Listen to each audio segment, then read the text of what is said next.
Morning, y'all. Welcome back to Ashley's Homestead Adventures. A little bit of corn and scoring before we go out for morning feeding this morning.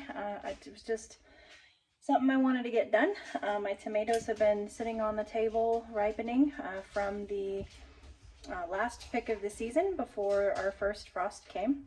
And they've been slowly ripening, and I've been setting them on the counter. And so I decided this morning I wanted to do some coring and scoring before I went out to the barn. And this is what I ended up with. I ended up with an entire gallon Ziploc bag and then about a third of another Ziploc bag. This will go to the chickens. These are my cores and my bad spots. And then, of course, up on top of the windowsill is the ones that need to ripen a little bit better. So I will go ahead, this is where they were all sitting, and some of them had some bad spots. So I will go ahead and replace this towel with a fresh, clean towel and continue to move the ones that I have. I still have all of these that are doing their thing. Continue to move them over to the counter to get cored and scored, and then whatever doesn't ripen and stays green and hard will go into pickled green tomatoes. So, okay, moving on in the kitchen, I really need to get Cheeky fed. I needed to get her fed and let her start blooming and doing her thing so that I can make some sourdough loaves. And I'm also going to start a sourdough discard recipe today. And I'm not going to do anything with these eggs today, but these are the eggs, the old eggs from the farmer's stand. And tomorrow I'm going to deal with those, but not today. I'll swap out for, these will turn into dog food and or hard-boiled eggs for me. And then the new basket of eggs will go into cartons and go to the farm stand. But that's not a today project. So right now I'm just mixing up Cheeky and getting her all mixed up with her new feeding. I just fed her, and then I'll leave her out on the counter and start baking with her this evening. Okay, there she is. She's all fed and will be very happy here soon. And in 12 hours she'll be ready to start forming a sourdough loaf with. Now I'm going to figure out what I'm going to do with some discard, because as you can see I've got plenty of it to use up. So I think I'm actually going to make some sandwich loaves with this. You can make bread with your discard, and so I think I am going to try to make just some regular, sandwich loaves instead of the artesian sourdough bread, just some sandwich loaves. Okay, we've got our sandwich bread dough all kneaded, and it is going to rise now for an hour. And this does have, it's got sourdough discard in it, but it also has instant yeast. So this is going to rise much quicker than a sourdough loaf would rise. And it also has, one of the other big differences that I noticed is it also has sugar in it. Not very much. It called for 20 grams of sugar. So that was the only other difference. But this will rise for an hour, and then I'm going to go out and work while this is doing that. So there it is. Okay, so we are down in the, this would be the southeast corner of our property, and this is where the sheep were last. They were way down here in our woods, and we just have a little parcel of woods on our little 5-acre property. It's probably not even an acre of woods, but it's just a little bit of woods.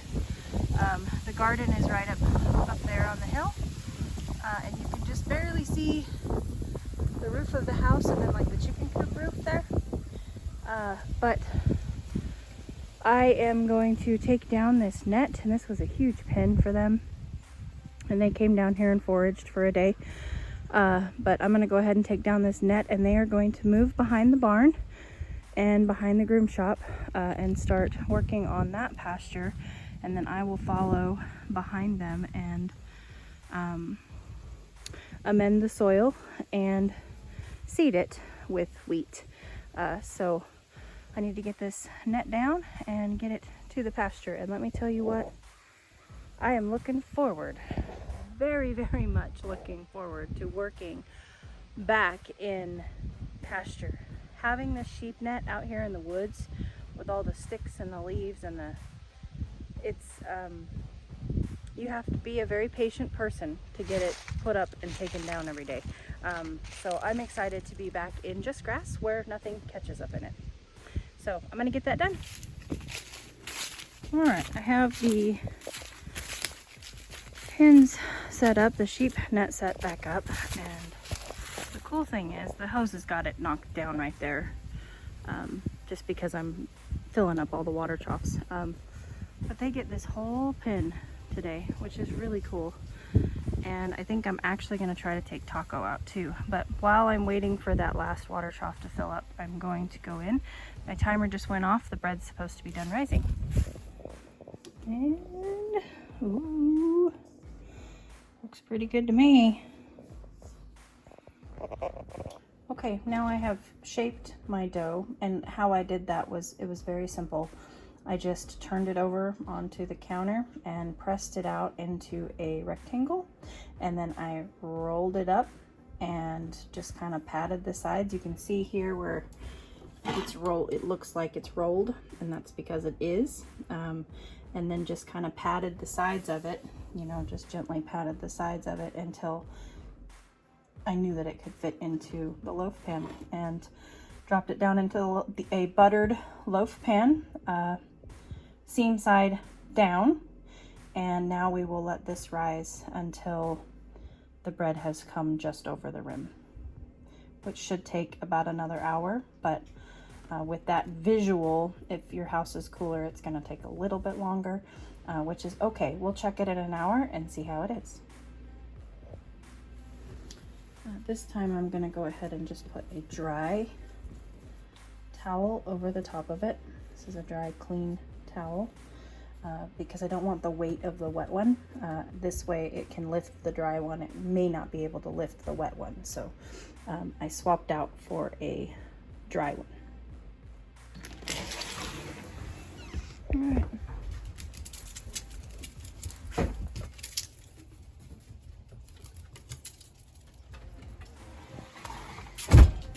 Back out we go. Okay, everybody's out, and let me tell you, getting Taco out here was not an easy task. He's not halter trained yet, so we made it. We'll just say that. My girls are still beating up on him a little bit, but I thought, you know what, I'm not gonna seclude him from being able to go out and enjoy pasture. There's plenty of room for him to get away from them, but I am not taking the halter and the lead rope off because I need to be able to catch him. So he's out here with the girls enjoying some leaves and foraging, and of course Velvet and Gracie and Maggie are out, and Gracie decided to be rotten today and went through the electric fence while I was bringing Maggie out. So that was fun and a fiasco, but I managed to get her all caught up and back in the pen that she belongs in. She had a good time. It's a beautiful sight. I feel bad for Taco having to drag a rope around, but it's the only way I'm going to catch him. And he doesn't follow, he's not attached to the girls yet, so he doesn't follow them. So I can't trust that I'm going to be able to get him back in the barn if I don't have a lead rope. So, and he needs to be halter broke anyway, so this will be good for him. So it'll just be during the day, and I'll take it off at nighttime, and I'll be around. I don't like leaving halters on animals out in the pastures in general, but for the sake of needing to halter break them and catch them, it is I'm okay with doing it, just knowing that I'm going to keep a real close eye. If he gets tangled up in anything, I'll be right here to help him. So he doesn't quite understand. He'll get used to it, and before you know it, he'll be running around. So I'm gonna go finish the rest of my morning chores, but all of the ladies and one gentleman are out to pasture for the day.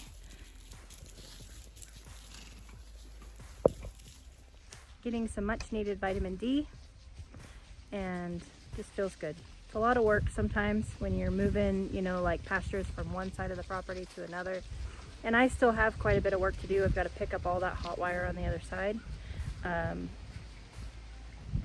But it's worth it to rotationally graze and try to manage our land better by rotationally grazing and coming in behind them and amending and seeding.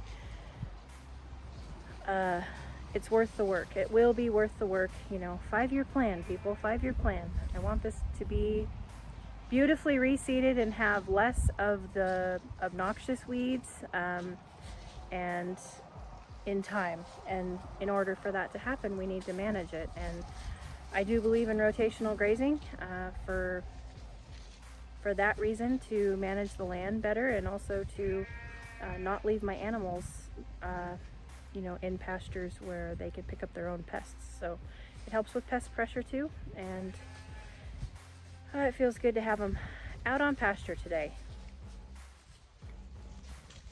I'm not sure what's going on over here.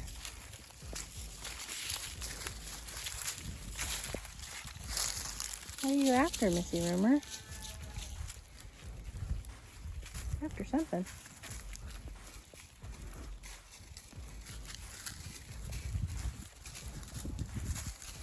Oh.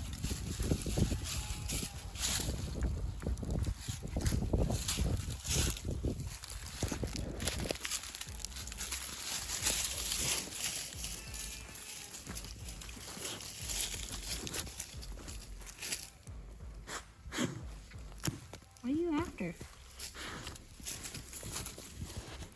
Huh? Oh, farm dog. Also wanted to show you guys that, hi ladies, Daddy got his chickens a Himalayan salt block for them to peck at and get some salt from. Hi ladies. We love to give our animals free choice minerals, and we also, when we can find the Himalayan salt on sale, we do like getting them Himalayan salt. So that was a gift to the Barty group from Daddy. Oh, whoops, I need to feed them first before I get eggs. Okay. Now that I fed them, I can collect their eggs.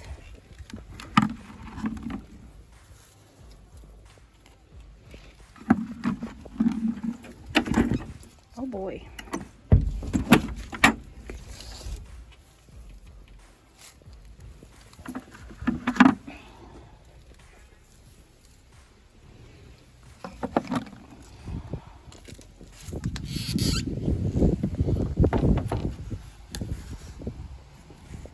Okay, I came in to drop off the eggs and my alarm went off for the hour, and our dough has not quite risen up past the rim.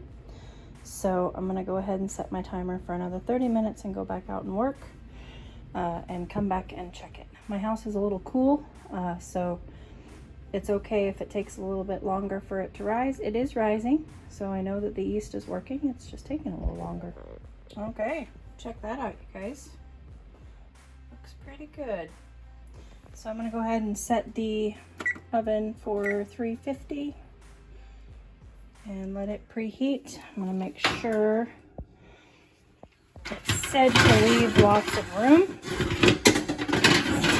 I'm gonna go ahead and just bump that up, and that'll leave lots of room on the bottom or on the top for it to rise while it's in the oven. And we'll wait for our oven to preheat and then we'll stick her in. I take that back. Pantry Mama, which is the recipe that I'm following, says let your oven warm for 10 minutes and then go ahead and stick it in, whether it's fully preheated or not. So, and the other thing it tells me to do is it tells me to spray the top of my loaf with water. Well, I don't have a water spray bottle, so I'm just going to brush it with water.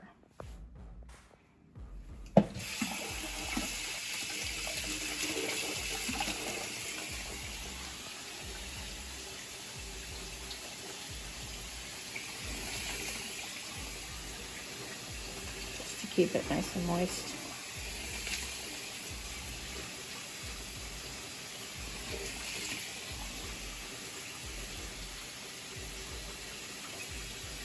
There we go.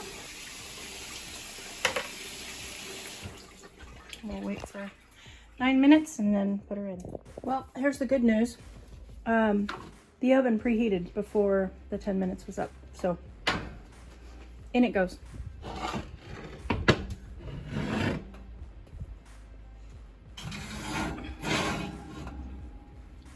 All right. Says bake for 40 to 45 minutes. I'm gonna stick it in for 40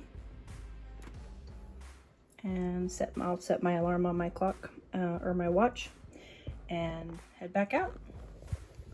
I just came out to check on Taco. The good news is that they're leaving him alone for the moment.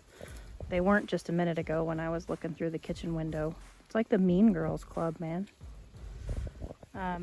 He's not a part of the flock yet, but he is getting used to dragging the rope, which is good, and he hasn't gotten tangled up. And he's been doing some running. And he's respecting the hot wire. I've seen him touch it a couple times, but he's learning to respect it, so that's good. It's good to have him outside. I just wish that these guys weren't such a Mean Girls Club. They'd let him in, but they will in time. Whoa, that's hot.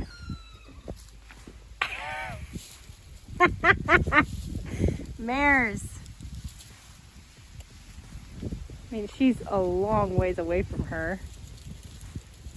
Every time Gracie moves or even looks at her sideways, she squeals. That's funny. Okay.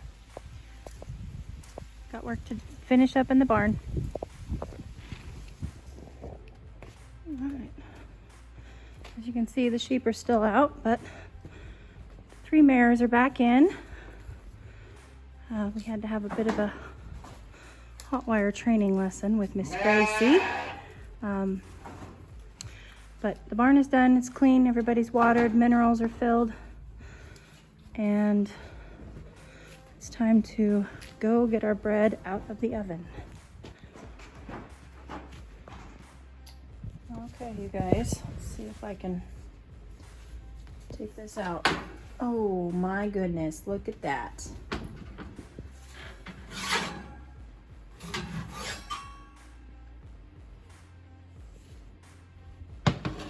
Isn't that pretty?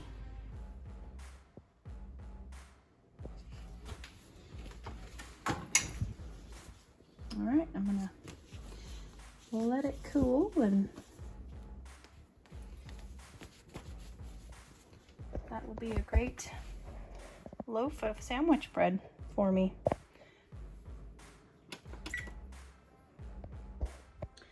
Thank you guys for hanging out with me today while we made some sourdough discard sandwich bread, and again, that is Pantry Mama. I will link the recipe down below in the description, and did some farm chores. I hope you guys had a beautiful day. I'll catch you on the next one. Yours truly.